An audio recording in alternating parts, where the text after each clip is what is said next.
مقتولوں کے بارے میں قصاص یعنی خون کے بدلے خون کا حکم دیا جاتا ہے۔ اس طرح پر کا آزاد کے بدلے آزاد مارا جائے، اور غلام کے بدلے غلام، اور عورت کے بدلے عورت۔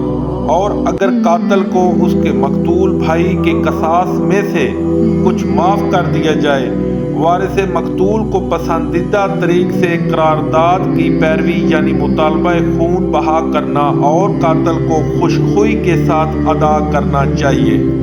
یہ پروردگار کی طرف سے تمہارے لیے آسانی اور مہربانی ہے۔ جو اس کے بعد زیادتی کرے اس کے لیے دکھ کا عذاب ہے۔ اور اہل عقل، حکم قصاص میں تمہاری زندگانی ہے کہ تم قتل و خون ریزی سے بچو۔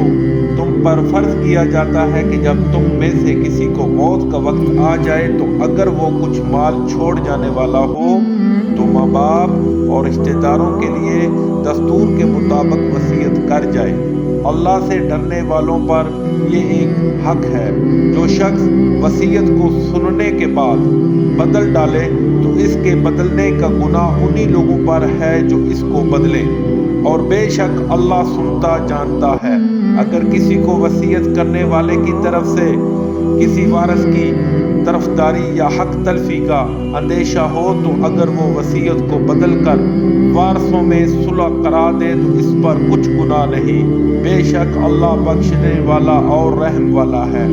مومنو، تم پر روزے فرض کیے گئے ہیں جس طرح تم سے پہلے لوگوں پر فرض کیے گئے تھے، تاکہ تم پرہیزگار بنو۔